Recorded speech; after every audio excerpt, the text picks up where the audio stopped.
Before we dive into this incredible story, please subscribe to K9 Miracle Stories. Many people watch without subscribing. Have you ever seen a dog stop so suddenly mid-stride that the whole world seems to freeze with him? Officer Ryan Cooper had seen his K9 partner, Apollo, react to everything from back-alley brawls to tense standoffs, but never like this. They were walking their usual beat in Riverside Park, late October, just after sunrise. Crisp air, orange leaves crunching under boots, joggers passing by with earbuds, parents pushing strollers, normal. Then Apollo, a 3-year-old German shepherd, lean and sharp, trained to detect scents with pinpoint accuracy, locked up mid-step, hackles up, tail stiff, a low growl rumbling in his throat. Ryan followed his line of sight. A woman was pushing a stroller, alone, late 30s, athletic build, windbreaker zipped up, long brown ponytail swinging with each step.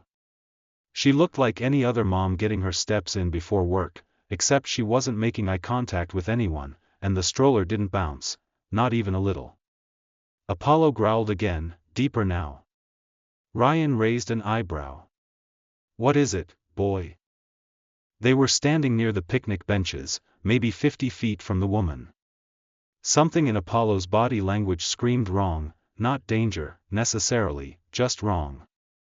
Ryan adjusted his radio and stepped forward. "Ma'am," he called out, "everything okay this morning?" She stopped, turned halfway, forced a smile. "Yes, officer, just getting some air. My daughter had a rough night." Apollo was now actively pulling on the leash, sniffing, focused, not aggressive, but fully alert. Ryan approached slower. "May I see her?" The woman hesitated. "She's asleep. I'd rather not wake her." Apollo growled louder. Ryan moved closer, eyes narrowing. "Ma'am, I don't mean to alarm you, but my partner is trained to detect certain irregularities. I'm going to need to take a quick look." The woman's hand tightened on the stroller's handle. "We're just passing through town. I don't want trouble." "That's not how this works," Ryan said calmly, stepping to the side. "Step away from the stroller." The tension broke fast. The woman shoved the stroller toward him and bolted. Ryan grabbed the handle just in time to keep it upright, then hit his radio. "Unit 11, I've got a runner, female, mid-30s, jeans, black windbreaker, fleeing on foot northbound through Riverside Park. K9 in pursuit." He dropped the leash. "Apollo, track." The dog shot forward like a missile. Ryan secured the stroller near the park bench and chased behind. They caught her fast. Apollo cornered her by the tree lean, barking loud but holding back. The woman stumbled, fell, and curled into a ball. Ryan cuffed her without incident. She didn't fight, just cried silently as he read her rights. When backup arrived, she still hadn't said a word. Ryan returned to the stroller and gently pulled back the blanket. Inside was a small bundle, wrapped tightly, but it wasn't a baby, it was a weighted doll, dressed to look real. Ryan's stomach turned. He called for a search team immediately. "Something's not right here," he muttered. At the precinct, Ryan sat in the observation room, watching the woman through the glass. She'd given a name, Karen Blake, but had no ID, no phone, no address. She claimed she was just passing through, but her story fell apart fast. No records, no destination, no explanation for the doll. "You ever seen Apollo react like that before?" asked Captain Morales, watching the same screen. Ryan shook his head. "Not like this." The captain chuckled. "Right. Blaze was your last one." Ryan didn't respond. His last partner had passed 6 months ago. Apollo was newer, but sharper in ways Ryan couldn't explain. Captain Morales continued, "We're waiting on prints and DNA. Until then, we've got a Jane Doe suspect and a stroller with a fake baby." Ryan's eyes stayed locked on her. She wasn't running because she was guilty, she was scared. "Same difference sometimes," Morales said. Keep digging.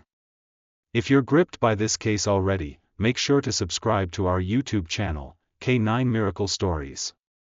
We share fictional tales of incredible K9 dogs like Apollo, who uncover hidden truths and change lives. Later that night, Ryan brought Apollo into the evidence room.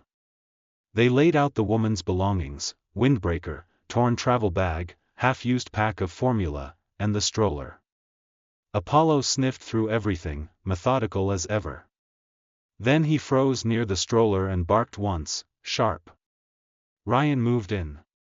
"What is it, buddy?" Apollo's nose was pressed to the bottom of the stroller, near the rear lining. He began pawing gently, tail twitching. Ryan slipped on gloves and flipped the stroller upside down.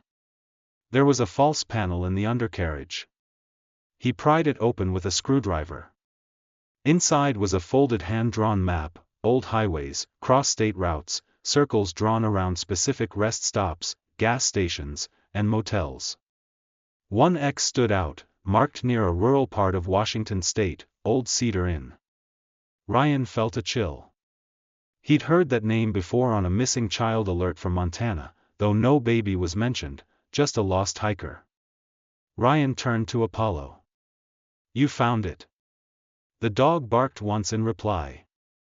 At 2:30 a.m., Ryan couldn't sleep. He sat at his kitchen table, coffee cooling beside his notes. The doll in the stroller wasn't the case, it was a decoy. Apollo had sensed something else, something human. Ryan texted Agent Cole Ramirez from the state's Missing Children Task Force. "Need you to see something. Might be connected to a missing hiker case. Map attached." Seconds later, the reply came: "That's a match. You're not chasing a runaway mom, Cooper. You just found a lead to a missing kid." Ryan leaned back in his chair, heart pounding. This wasn't a simple case. It was a trail. And Apollo had picked it up.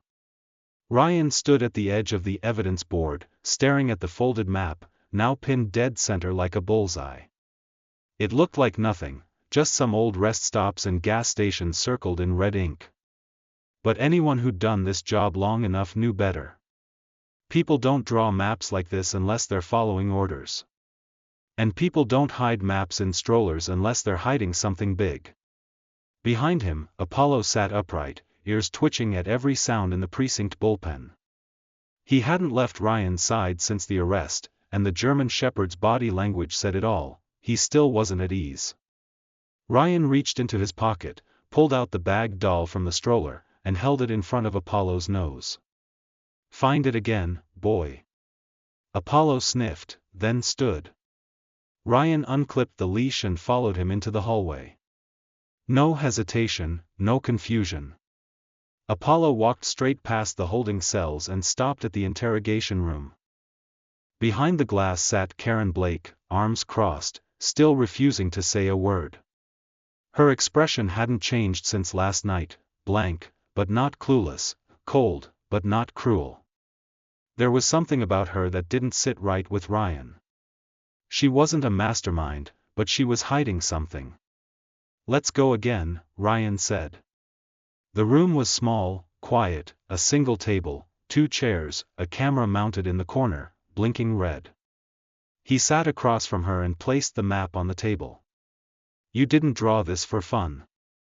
No answer. "You didn't keep it hidden because you were going on vacation." Karen's eyes flicked toward the window. "You're not running from a crime, are you?"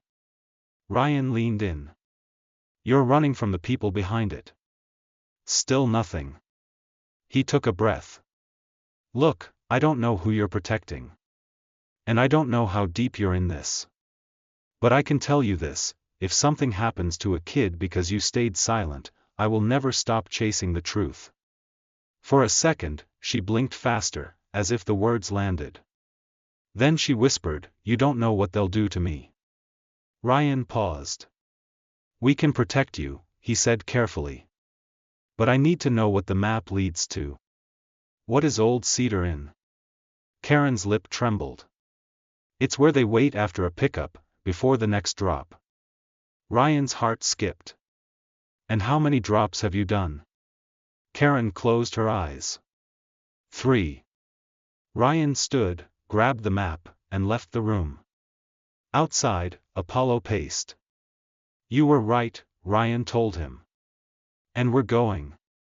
3 hours later, Ryan and Apollo were heading east on Highway 12, the sun barely rising over the horizon. The road snaked through wooded hillsides, the air crisp and sharp.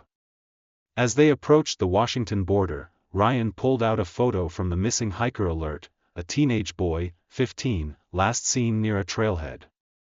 The system had no record of a baby, but Karen's map suggested otherwise. As the cruiser passed a faded sign that read, "Welcome to Pendleton County," Apollo let out a sharp bark. What is it?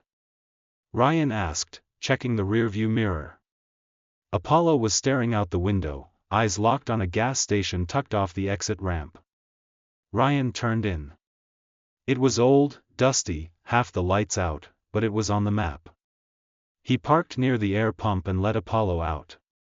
Track. The dog trotted toward the dumpster behind the store, nose to the ground, tail stiff. Then he stopped, growled. Ryan followed and crouched beside him. In the brush was a pile of torn receipts, a child's sock, and a half-used bottle of juice, same brand as one found in Karen's bag. Somebody stopped here, Ryan muttered. Recently. He snapped photos, bagged what he could, and checked the gas station's exterior cameras, still running. That was a miracle. He rang the bell inside and asked for the last 72 hours of footage. The clerk shrugged. We don't usually bother with it unless someone steals gas. Ryan pulled out his badge. You'll bother today. Back at the precinct, they ran the footage through enhancement software. And there it was, 2 days before Karen's arrest, a black van pulled in just before midnight. A woman stepped out, tall, dark hoodie, sunglasses at night. She opened the side door and handed a backpack to a second person waiting in a separate car. Ryan froze the frame. The backpack was child-sized, with a cartoon dinosaur on it. He checked the timestamp. 20 minutes after that stop, the van took the road that led directly to Old Cedar Inn. By sunset, Ryan and Apollo arrived at the abandoned motel, or what was left of it. Once a cozy roadside stop, now it was nothing but broken boards, shattered windows, and graffiti. But the map was clear, this was the place. He parked behind the main building and let Apollo out, unclipping the leash. Search. Apollo moved slow, circling the property like he was reading the earth itself. Then he stopped at room 3 and barked loud. Ryan moved in. The door was cracked, hinges nearly rusted shut. Inside, a dirty sleeping bag sat in the corner. The fabric was stiff with dried juice stains. On the wall, scrawled in marker, number 18, Maya. Ryan's throat tightened. He checked the bathroom, empty, but beside the sink was a torn notepad. On the paper, next pickup, Ridgeway Rest Area, February 29th. Today was the 28th. He looked at Apollo. We have less than 24 hours. The next morning, Ryan briefed Captain Morales and Agent Cole Ramirez. There's a transfer scheduled for tomorrow, Ryan said. Same road, same method. We intercept it. We find the kid. And the woman, the captain asked. She's scared, but I think she was trying to protect someone in her own way. She used a doll to throw us off. She's still an accomplice. I know. Ryan turned to Cole. You get the feds in place. Ramirez nodded. Unmarked units along every approach. You'll take point with Apollo. Ryan exhaled. Let's finish this. That night, as Ryan sat in the cruiser with Apollo, parked at the Ridgeway Rest Area, the world felt too quiet. Apollo sat alert, staring into the shadows near the tree lean. Then, head tilt, nose twitch, a sound. Headlights blinked through the trees.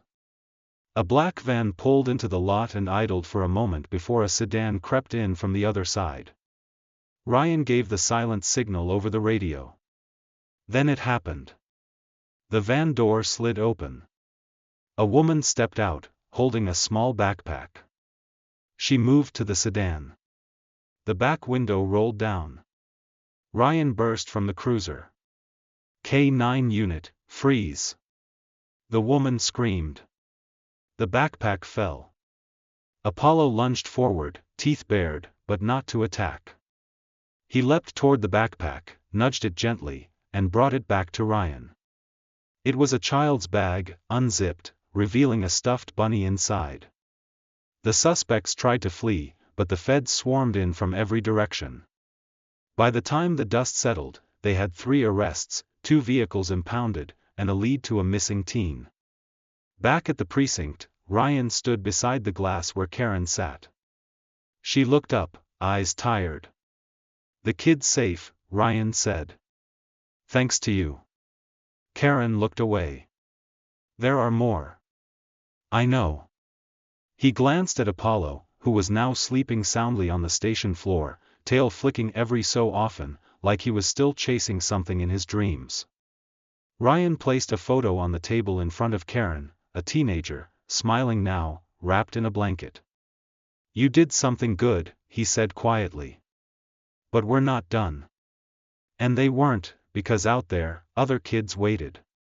Other maps led to other trails. And Apollo wasn't about to stop tracking. Not now. Not ever. Rain pattered softly against the roof of the precinct. Officer Ryan Cooper leaned over his desk, a steaming mug of coffee in one hand, a printed list in the other. He had read it a dozen times already, but each pass felt heavier. Each line on the list was handwritten in dark ink. Each line had only 2 things, a number and a name. 18, Maya; 19, Jamal; 20, blank. Apollo lay near Ryan's feet, chin resting on his front paws, but his eyes never closed. He was waiting, sensing the tension that hung in the room like smoke, waiting for movement, waiting for the next trail. Ryan turned to the whiteboard behind his desk.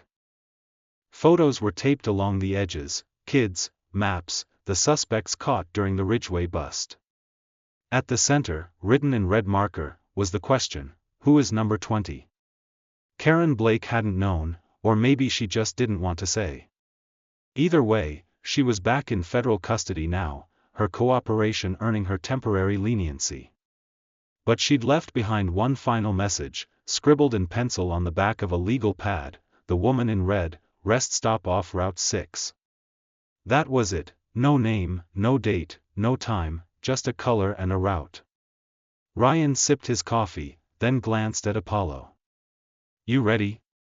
The dog stood instantly. They headed north just after dawn. Route 6 cut through pine-heavy hills and sleepy roadside towns. On the map, it was just a 2-lane highway running east of the Cascades, but on Karen's map, it was more than that, 3 red circles, all dated within the last 2 months, all near rest areas. He stopped at the first one, a crumbling lot beside a picnic table and 2 broken vending machines. There was nothing remarkable about it, no lights, no cameras, just an empty trailhead and a few weathered flyers stapled to a corkboard, missing dogs, lost hikers, 1 ad for firewood delivery. Apollo sniffed around the benches, then circled the garbage can. He paused, sniffed again, barked once. Ryan moved in. Inside the bin, under fast food wrappers and a soggy magazine, was a plastic juice bottle, used, still with a drop of liquid at the bottom. A tag on the side read, "Property of Dest Pediatrics." Ryan blinked. Dest was a private children's clinic in Portland. He'd passed it 100 times, but the closest one to this area was over 200 miles away. He bagged the bottle, patted Apollo, and opened his notebook. "Someone's moving kids across counties and using pediatric equipment to keep them quiet," he muttered. He turned back to the road, 2 more stops to check. At the second rest area, Apollo found something within minutes, a discarded backpack half buried behind a bush. Inside were three things: an unopened pack of wipes, a teddy bear with one ear chewed off, and a note, torn from a children's book, scrawled with the words, "Wren's Nest, 3 p.m., Red Hoodie." Ryan folded the note slowly. Wren's Nest was a roadside diner, family-run, mostly truckers and locals.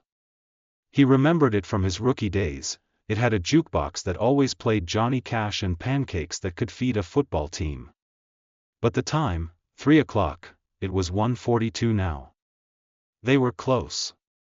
Wren's Nest sat at the edge of a pine grove, with a gravel parking lot and a cracked sign that still blinked open, even though one of the letters had burned out years ago. Ryan parked across the lot and let Apollo out. "Stay low," he whispered, keeping his jacket zipped over his badge. Inside the diner, the air smelled like syrup and grease. A few loggers were hunched over plates of chicken-fried steak. A waitress poured coffee without looking up. Then the bell over the door jingled. She walked in, mid-30s, dark jeans, oversized red hoodie, a canvas duffel over her shoulder, eyes scanning the booths.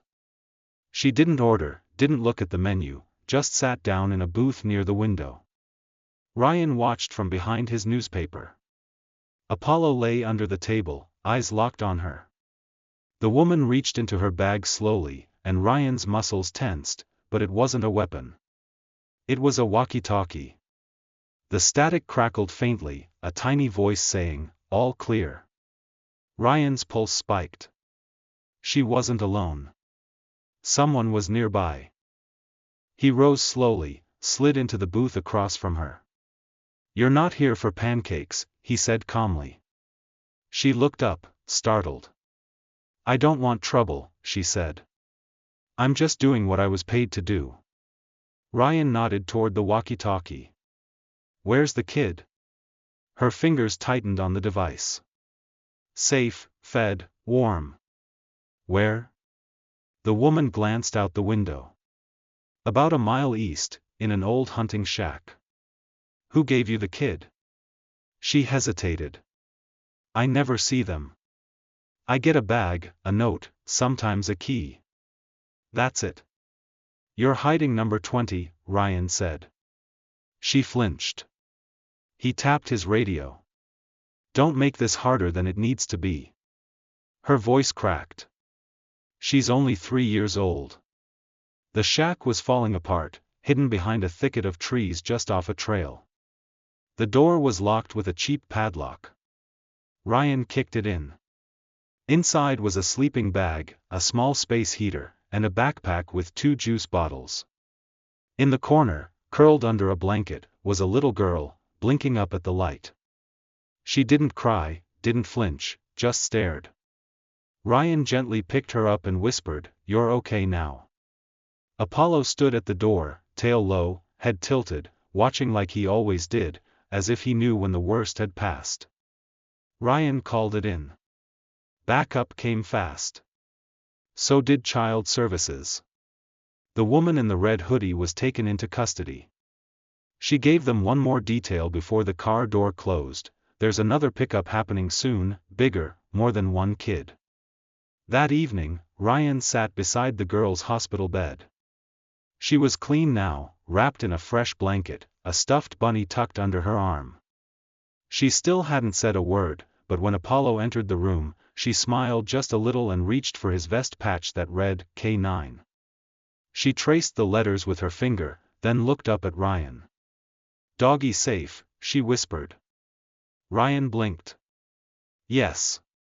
You're safe, too." Outside the hospital, rain still fell. The sky was dark, but the streetlights glowed soft and gold. Ryan leaned against the SUV, Apollo sitting quietly beside him. One kid safe, but a network still out there, moving in the shadows. But for now, the girl was safe, and that was enough, at least for tonight. The knock came just past midnight. Officer Ryan Cooper had been at his desk for hours, staring at the updated board. Photos of the rescued kids, now joined by one more, a little girl, now smiling faintly in a hospital photo taken earlier that evening. There was a file folder open in front of him, filled with names, wristband numbers, recovered receipts, and handwritten notes. And yet, despite all of it, the same thought kept gnawing at him: they weren't ahead, they were just lucky. So when Agent Cole Ramirez opened the door and stepped in, Ryan didn't look up right away. He was still staring at the column labeled #24, still blank. Ramirez cleared his throat and dropped a flash drive on the desk. "Just got this from Cybercrimes," he said. "They decrypted a second layer of the drive we pulled from a trailer last week." Ryan finally looked up. "Anything new?" Ramirez hesitated. "There's another video." Ryan's jaw tightened. "How bad?" Ramirez didn't answer right away. Instead, he plugged the flash drive into Ryan's laptop and hit play. The video was shaky, taken from what looked like a mounted camera inside a storage unit. The date stamp was 2 weeks old. A man entered the frame, mid-40s, large build, shaved head, wearing gloves and a flannel jacket. He was carrying a backpack, heavy, child-sized. He opened it, revealing a stuffed animal, but no child. Ryan froze. "This isn't on the list," he muttered. Ramirez nodded. "Exactly. They've stopped cataloging. Or maybe this was never supposed to be recorded." Ryan paused the frame, zoomed in on the backpack's patch: Camp Grady, 2021. 2 hours later, Ryan and Apollo were on the road, headed toward the Cascade foothills. Camp Grady had shut down 3 years ago due to funding issues and a suspected mold outbreak. The land had since gone unused, though a few outbuildings remained standing. The footage matched the size and layout of one of the old supply cabins on the camp's perimeter. Ryan tightened his grip on the steering wheel. If the video had been recorded 2 weeks ago, and they were just now seeing it, time wasn't on their side. Apollo sat upright in the passenger seat, head low, tail flicking in short bursts. He was ready. The camp was a ghost town, signs peeling, gravel lots overgrown with weeds, and the main lodge collapsed under years of snow damage. Ryan parked near the treeline and opened the back of the cruiser. Apollo jumped out instantly. "Find him," Ryan whispered. The dog sniffed the air and took off toward the northern edge of the property, where 2 small cabins stood behind a line of rusted canoes. He stopped at the second, barked once, sharp, direct. Ryan crept up behind him and tried the door, locked. He stepped back and kicked hard, once, twice, until the frame cracked and the door swung inward. Inside, it was dark and stale, the smell of mildew thick. But beneath it, something else: sweat, plastic, fear. Apollo growled. Then Ryan heard it, a cough, muffled, weak. He swept his flashlight across the room. And there, in the corner, inside a sleeping bag, was a boy, alive, barely. Ryan rushed over, unzipped the bag, and cut some loose ropes with his pocketknife. The boy flinched, scooting back against the wood paneling. Hey, Ryan said gently. "You're okay." "I'm with the police." The boy didn't speak, didn't cry, but he reached out and clung to Apollo's neck as the dog nudged his face gently. Ryan took a breath. "You're safe now." They airlifted the boy to a children's trauma center in Eugene. He was underweight, dehydrated, but alive. No name, no documents, no fingerprints on file. But when a nurse held up a drawing pad and asked if he could write his name, the boy scrawled one word in big, shaky letters: Nick. Just that. Nothing else. Ryan stood in the hallway, arms crossed, watching through the glass. "Nick," he whispered. "Not on the list. No ID, just a kid someone didn't want found." Ramirez appeared beside him. "He's the first kid we found over the age of 5 that we know of." Ryan replied, "And he's not the only one." Later that day, they reviewed every item found in the cabin. Most of it was trash: food wrappers, old clothing, discarded water bottles. But under a floorboard, Apollo unearthed something else: a burner phone, dead but intact. Cyber crimes took it. Within hours, they extracted a list of 10 recent calls and one sent text, pickup confirmed. Holding until Friday. Backup plan if transport is late. Friday was tomorrow. Ramirez ran his hand through his hair. They're hiding kids, not just infants anymore. Nix the shift. Ryan nodded slowly. They're expanding the network, which means more handlers, more locations, more risk. Unless we make it their last run. The task force reassembled that night, 6 agencies, 2 K-9 units, federal warrants across 3 counties. They had one goal: intercept the next pickup before another kid disappeared. The final text on the burner phone listed one last location, Red Rock Quarry. 4 a.m. Ryan recognized the name immediately. It was a long-abandoned mining site turned illegal dumping ground over the years, fenced off, unlit, and forgotten. It was perfect. They approached under cover of darkness, black SUVs, heat vision drones, teams flanking the hills. Ryan and Apollo moved in with the lead unit. At exactly 4:03 a.m., headlights appeared at the top of the ridge. A semi-truck, refrigerated, no markings. It pulled into the lot, headlights dimmed. Then another vehicle, a black SUV, pulled up beside it. Ryan waited for the signal. When the rear doors opened and a man stepped out, carrying a backpack, the command went out: go, go, go. Flashlights exploded. Shouts echoed. The man bolted, dropping the backpack. The truck driver jumped back into the cab, but he didn't get far. Ramirez tackled him at the steps. Ryan rushed to the backpack. A little girl, maybe 3 years old, alive, wrapped in a blanket.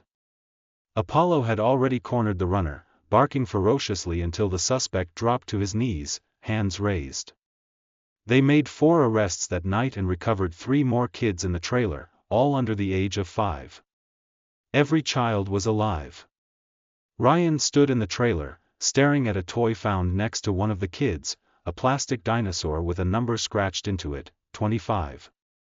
He looked at Apollo, who stood quietly now, tail still. "We're not just chasing criminals," he muttered. "We're chasing a system." Ramirez stepped into the trailer behind him. "You ready to go public?" Ryan took a deep breath. "Yeah, it's time." That morning, standing in front of a bank of microphones and TV cameras, Ryan addressed the nation. "This is no longer a series of isolated incidents," he said. "We have uncovered a coordinated network hiding vulnerable children. They're targeting kids overlooked by the system, but they're not invisible anymore." He paused.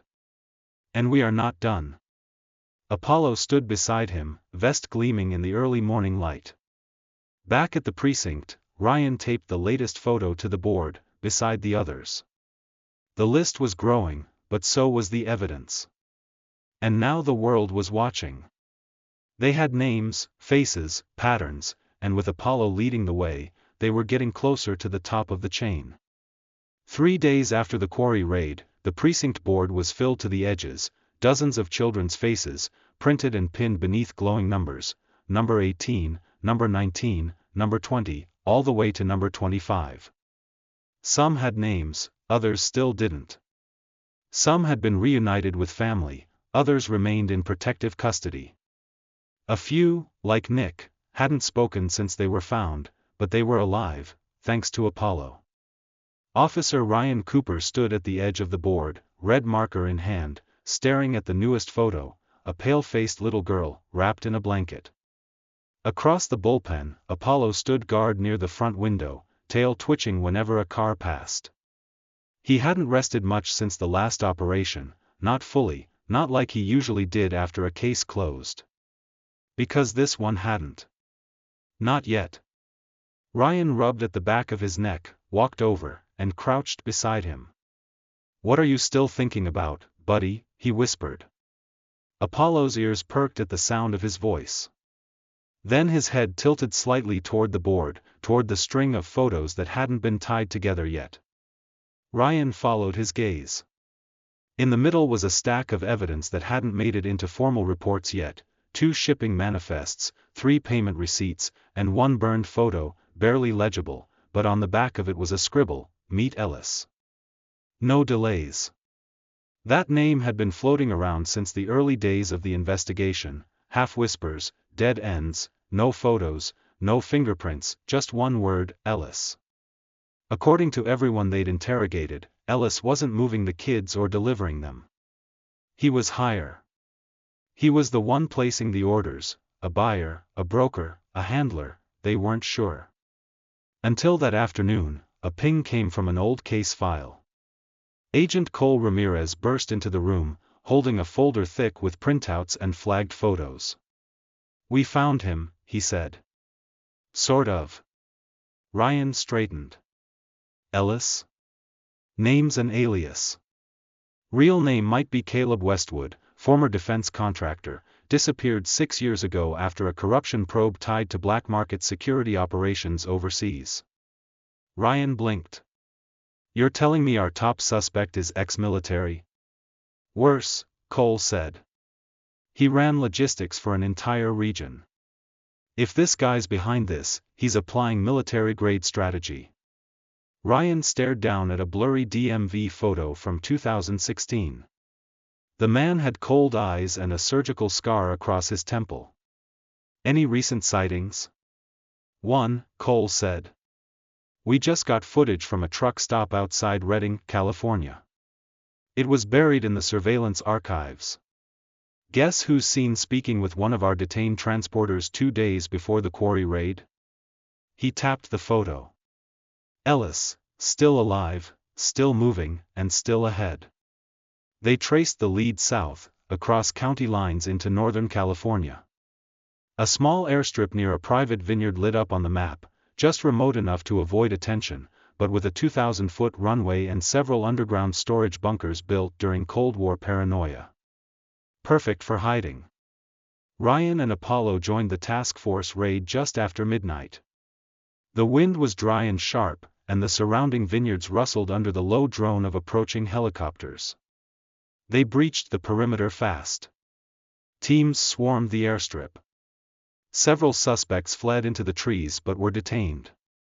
Inside one of the underground bunkers, agents found backpacks, spare juice bottles, and a chalkboard with codes. Ryan stared at one in particular, L-28, status prep for private air. His stomach twisted. The last kid was number 25.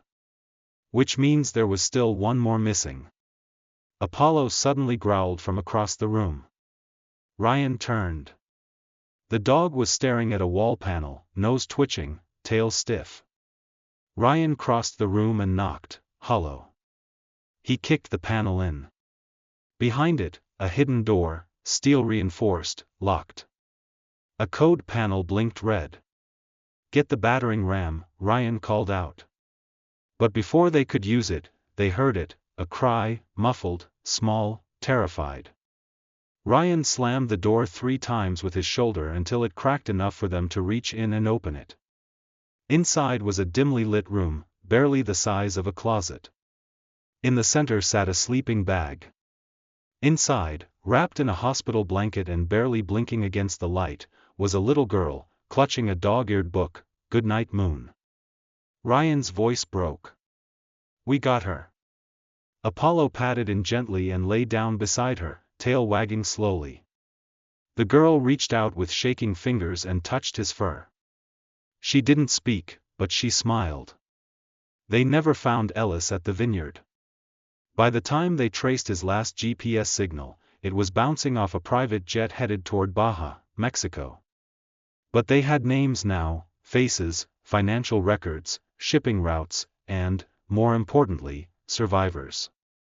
2 weeks later, the precinct hosted a press conference to share the full scope of the operation. The stats were staggering: 26 children rescued, 12 arrests across 4 states, 5 known suspects under federal investigation, and 1 missing mastermind still at large. Ryan stood at the podium, Apollo seated faithfully beside him. "We uncovered something horrific," he told the crowd. But we also uncovered something else, proof that darkness doesn't win when good people stand in the way. And sometimes, the one who finds the truth walks on four legs. He looked down at Apollo. The dog's vest gleamed in the sunlight, K9 Apollo.